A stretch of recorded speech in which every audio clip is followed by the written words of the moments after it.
We're live. I'm Rich Lieberman, and not to sound pompous or sort of smug, I'm far from that. But one of the things I learned while doing all of this was the fact, and one of the reasons why I think I have an appeal to a lot of you, because my numbers are getting way up. And that's good and bad. And I'm still trying to make this count to make it to where I could at least break even. It's a struggle, it's very tough.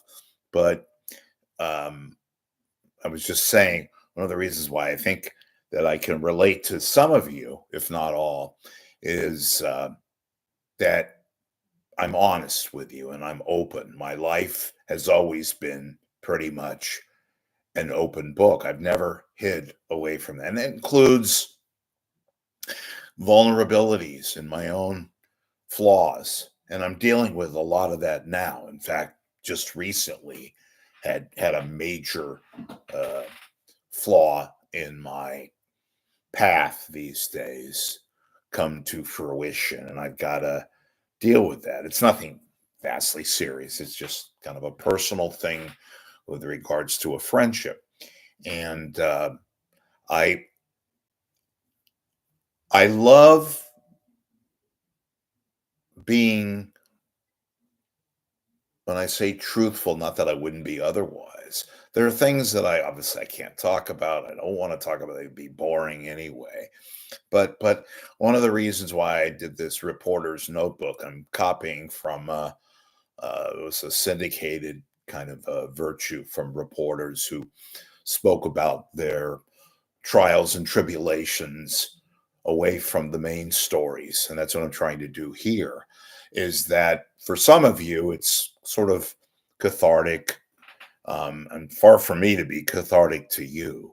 But I thought I would try this out in a nuanced way and tell you some of the things that I like, some of the things uh, not necessarily complex or pithy or conflicted or compromising, just things that I kind of like, okay? And not necessarily in order, and not necessarily, as I just said, not necessarily conflicting. Just routine things of nature that I found and find engaging. For example, today, out of nowhere, I somebody sent me the clip. I didn't see the George Clooney. Now, hold on, don't freak out either way. Those of you that are all political and oh fuck George Clooney, good, bad, or indifferent, whatever. Hold on. Let me say this.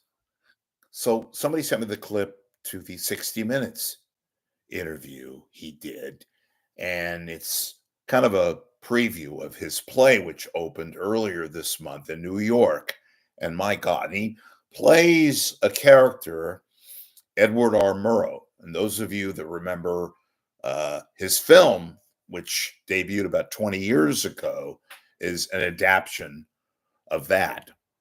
Or and I'm fascinated by characters. I'm fascinated by actors, and especially people who you think you have kind of a summation, a feeling about, based on whatever, based on prior interviews, prior whatever.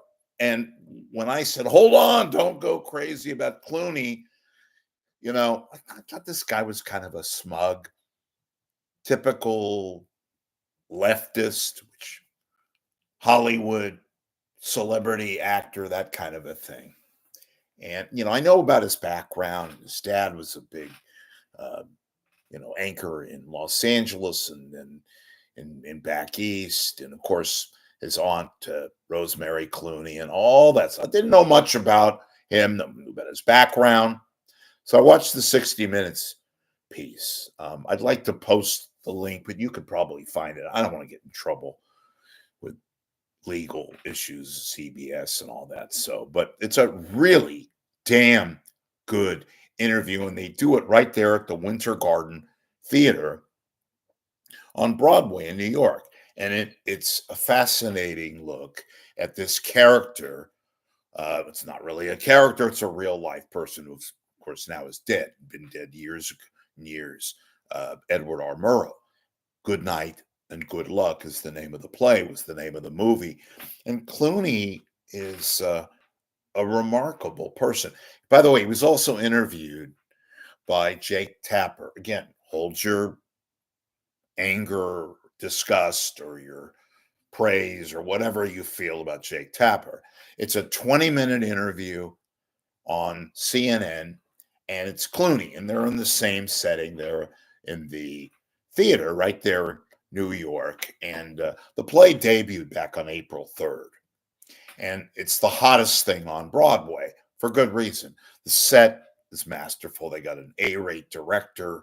He he talks at great length about the play, and you see the setup, and it's got the old-fashioned CBS and the cameras and the logo and the typewriters, and they're all smoking, right? Because Murrow smoked quite a bit, and then all the aides and the assistants and the news people and all that's quite fascinating. Now, I didn't see the movie. I didn't see the movie, but I'm immensely interested in seeing the movie now. Would love to go to New York and see the play, which is kind of an impossible ticket, but why fantasize about certain things? So anyway, take a look at the Tapper interview with George Clooney. And by the way, this guy is, he looks pristine. He looks exactly like Edward R. Murrow. It's sort of eerie. And I can only imagine it's gotten great reviews in the New York media and all that. So it's a real interesting kind of time when Murrow was the king. And I didn't know this, but brought out was the fact that I guess he had he being Murrow, not Clooney, sort of a complex relationship with Walter Cronkite, of all people, right? You think these are two heavyweights from within the famed CBS family of news and all that. So they talk about that, and they talk about other things. It's very fascinating, and I enjoyed these interviews, and I would probably going to go watch the movie now because I didn't realize how fantastic the subject matter was, and I'm interested in things like that, which brings me up to some other points along the way. I got a thing today too. Somebody sent me something with regards to KQED, and I think it was television, and they were asking me, had I heard anything about rumors about maybe KQED finally doing news, and I said no, I haven't. I would love. I've been lambasting them for getting all that money and endowments and people donating to them so they can get a 5-cent coffee mug or whatever.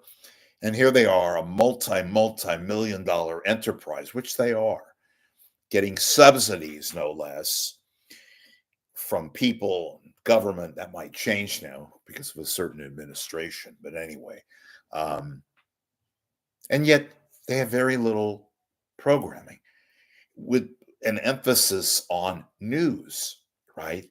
And I lambasted them, KQED, because TV now, I'm not talking about radio, that they don't have a nightly news program. Forget for the fact that This Week in Northern California, which is no longer there, it's more of a national thing, that this is a major station in a top 10 market that doesn't have a newscast. I find that almost criminal that they could spend all this money on various lavish presentations and things that are not related to their own missive, which they should be, and that is doing local programming. And I'm not talking about restaurant shows.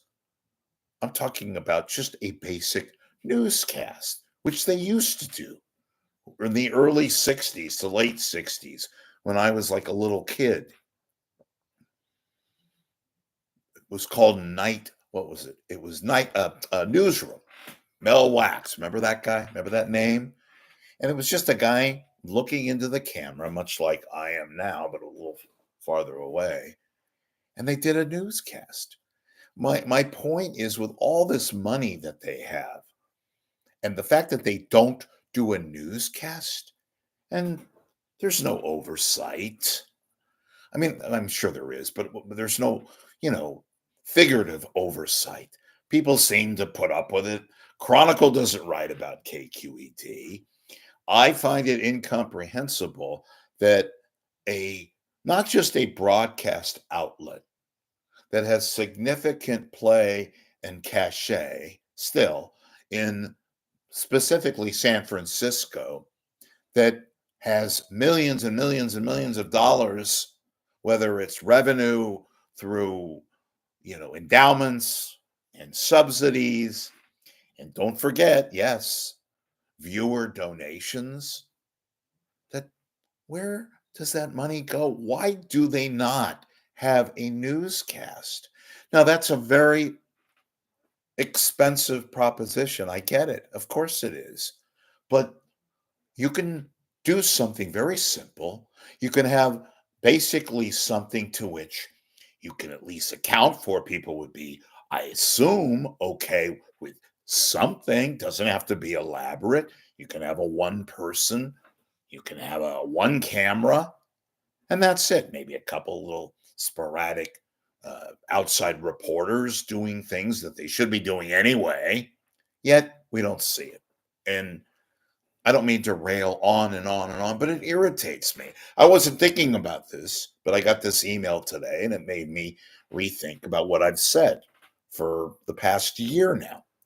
And yes, I'm going to lambast the Chronicle again, but they're losing power every day. Hell, they might not even be in existence in due order. And that's the print edition of the Chronicle, because like every other newspaper, they're dying. But nobody talks about this. Nobody writes about it. Where does the money go? That's another story in and of itself. Where are the people at KQED? There must be some level of people who work there who know where the proverbial bodies are buried. Do they not have any kind of, maybe they're just happy and they don't want to, rock the boat. That's one. Again, the fact they don't have a newscast to me is, again, it's criminal. It really is. Okay, so we got the KQED thing. I mentioned the Chronicle. And look, and this is part of the problem. And this is not just a local thing, this is a national thing. I used to love reading the physical newspaper because of certain things with eyes and all that. I pretty much gave that up. And I don't like reading newspapers on a computer unless I have to, unless there's some, cogent article that, like, by the way, I didn't mention it while I was talking about Clooney, how he wrote that op-ed piece last summer about Biden. And anyway, that was something, wow, talk about timing. In any event, what was I talking? Oh, yeah. So again, I keep hearing it, speaking of rumors, that any day now, it's going to be a surprise because this is not something that's forecast, that the Chronicle will cease publication of their print edition. And they print very, very few papers now anyway. Used to be a field trip. You'd go down to Fifth and Mission, the back of their once headquarters where they've now vacated. And you can hear the printing presses going off, and they were printing the newspaper. And as I said, they're pretty putrid now. I mean, they really are. But if they lose the printed paper, and of course they're going to have an online presence because that's the way the newspapers are going these days. Most don't make a profit. Most don't even break even. The Chronicle, like a lot of them, are owned by these big media companies, like in this case, Hearst. So online wise, they'll be fine. But the printed paper, which still, even though it's putrid and disgusting and idiotic and all that, people, I mean, I haven't read a paper, God, probably 2, 3 years.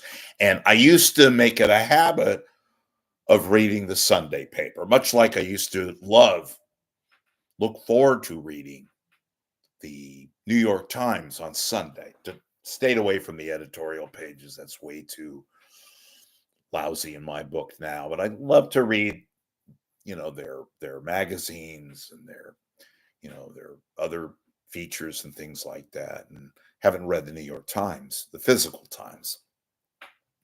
And used to love also reading the Wednesday New York Times because they had the food section, much like the Chronicle. Used to love reading that. And when their longtime food critic, Michael Bear, what was his name? Michael Bauer took off, forced out, by the way. That was it. So, but the rumor is going around that the Chronicle any day could cease publication. They're losing, hemorrhaging lots and lots of money. Now, look, I have been, still am, a critic of the Chronicle, their SF Gate ridiculousness. They call it their internet, basically, paper. It's the same thing, but they have sfchronicle.com, which is supposedly their real newspaper. They have SF Gate, which talks about burritos and taco stands and the latest bar. It's just frivolous, stupid news. It's kind of them saying, we acknowledge the fact that most of you out there are morons, so we're going to cater to you morons stories, I want to call it that we think you'll, love and appeal to, that kind of thing. Consequently, it's SF Gate is more successful than sfchronicle.com. Go figure. But that's the world in which we live in these days. So look. Do I wish them ill will in that regard? No. That's karma. And even though they've fucked with me indirectly and directly, I don't wish that on anyone. I'm a really pure advocate for the consummation of news. And it's scary and it's tragic that, and this has been ongoing for years now, the death and destruction of the printed newspaper. Used to love, especially on Sundays, or for that matter during the week, a staple. I went to this very, very cool diner in Oakland, down in Jack London Square, still there, called the Buttercup. Great breakfast, and coffee's good. And, you sit at the counter and they have tables in the back and all that, and tables in the front and all that. But I would go to the counter, have my coffee. It was really, really good. That was when breakfast was, fairly, I don't want to say cheap, but manageable. But I would bring the Chronicle. I would bring the East Bay Today. Remember that? It used to be the old Oakland Trib. They called it the Peach. And it was like 10 cents. I'm going way back. But recently even would bring the Chronicle and the Times and, and read the physical newspaper while having breakfast. And look, that was years ago. And now all these papers dying. And, I think only two survive now and make a profit. Well, more than survive. And that's the Wall Street Journal. I mentioned, obviously, the New York Times. And there's one other one that's doing well. But it's not the same. And I know a lot of people who, even those who are married to their phones and they read their stupid telephones. And, that's the way we consume news these days when we're out and about. But even when we're home, I loved reading the newspaper, the physical paper, and eating breakfast and sipping the coffee. And, I remember Art Spander, the late great Art Spander, the columnist, sports columnist, used to love doing all of that. And of course, that's a bygone era these days. So look, Chronicle, all their warts and all, I hope it is indeed just a rumor and that they are not going to fold up the printed paper, although that thing is really, really skinny these days. Lastly, um, I am wont to be critical of many people here on the news end in the Bay Area. Years ago, when I was writing this and not doing a YouTube show, I was very, very supportive and lauded complimentary persona. Um, what am I trying to say? I just fucked up a cliche I was going to use, but I lauded, complimented a anchor at Pix, CBS now, CBS News Bay Area, and Makovic, who I thought should have been, up in the more of a primetime presence. She was on the weekend. I believe she came out of Denver or somewhere in the Midwest. And now she is getting more primetime presence earlier in the afternoon, and she fills in too. And I just watched her recently and I said, "Oh, Ann Makovic, she's still there." I knew that she was still working at Pix, but I didn't realize that they had her a little bit more closer to prime time as opposed to the weekend. And she's good. She's very good. She reads the teleprompter well. She's very concise. I use these words a lot: concise, fluid, crisp, delivery.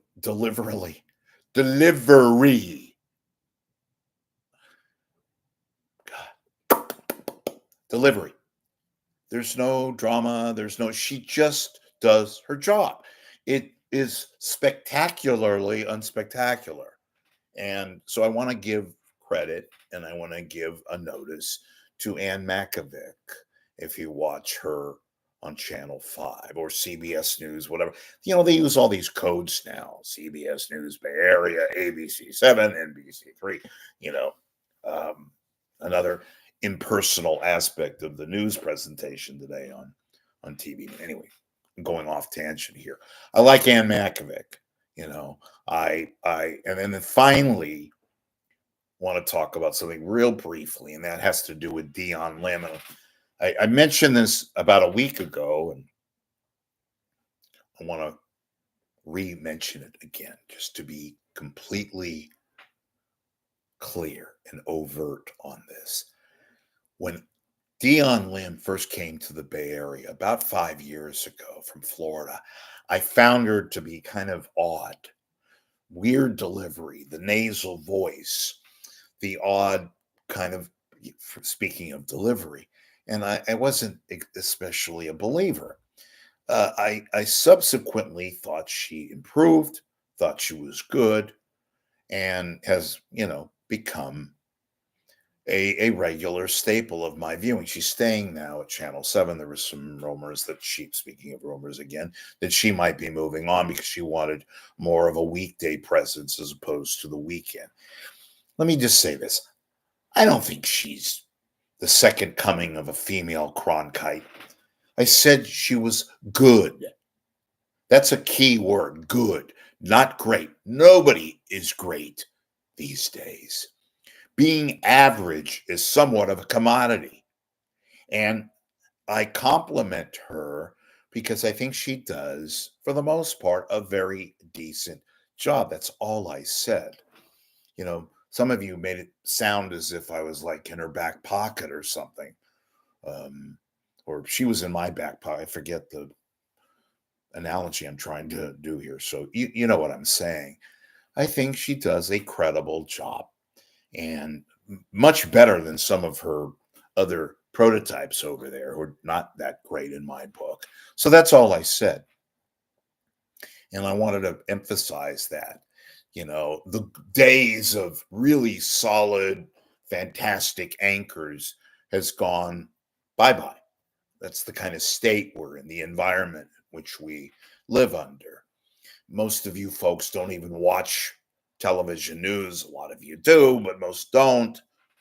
And all I was saying is, given the rest of the crowd, that Dion Lim does a fairly good job. That's all I said. And no, she's not going to be the Asian Diane Sawyer, but she's competent, she's reliable, and that's all I was saying and will say.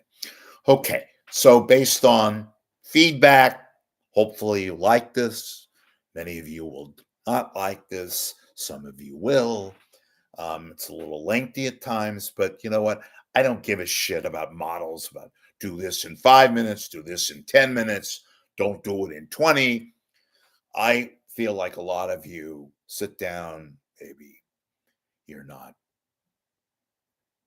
shall we say, with family, and you want to have a nice little meal and you're watching me, God forbid, and you enjoy, and even if you don't enjoy, I'm live. I am here. I don't, as I constantly say, I don't have an elaborate background. I've got a little nameplate. Um, by the way, do you like my lovely buzz cut today? And I shaved and all that, huh? Got it all and got these damn things. But I know a lot of you are comfortable, and I've gotten people who've told me, hey, just do your thing. Fuck everybody else. Not literally. Hey, what did it cost you to get in, kind of a thing. But anyway, if you like this, tell me. If you don't like it, be creative. You don't have to get insulting. Just tell me what you think. And I'm going to do what I want to do because this is my site. This is what I like. And that, as I have said, is the basis of this. It's not a democracy here. It's a dictatorship until I'm told to go bye-bye by various forces, some of them within. I'm going to continue to try to do things that are new and different and not embed you with a whole bunch of geeky stuff and visual effects and flying saucers and ruminate about 15th round draft picks when there was 15th round draft picks that went to Waikiki Kakamaka State and bore you with shit like that. I'm going to be rich. And you don't have to be rich to be okay. That wasn't funny. So let me know what you think. If you have some feedback and you want me to do some other things or different things, or basically go fuck myself too, God, fine, whatever. It's a free world. Thanks for watching. Couple of things real quick. Please be a subscriber to my channel here on YouTube. Tell your friends, your enemies, your plumber, your divorce attorney, your doctor, your lawyer, whatever, your spouse, your mistress, your whatever, about Rich. I'm the only one in the Bay Area that talks about and reports about the local media and beyond. Sometimes we are going to go national and talk about CNN and MSNBC and BBC and Reuters and all these other channels and patterns and streaming sites and all that. For now, though, we concentrate here. Boy, do we have a lot to talk about, huh? Right. But I'm the only one who does this. And I'm not going to give you the bullshit tripe, the saccharine press releases that you get for both radio and television and whatever. I'm going to be unique in my own way and very miserable and let you know my ills, my ups and downs, but still try to keep it entertaining and informative. Finally, my whole soul existence vis-a-vis you is reliant on donations. That's how I make it, because you are my editors, you are the people that I rely upon. I don't take advertisers. I might be changing that strategy, but for now, no, I'm serious. You are my advertisers, good or bad. Please make a donation. Any amount is helpful. Go to the PayPal icon, click on it. It takes 30 seconds or less, and it allows me to do shows and to give you my opinion and occasionally break stories, give you the real deal and not the bull that you're going to get everywhere else. Most of all, protect the fact of independent thought and journalism, even in an archaic state like this one. Thank you for watching. We'll see you soon.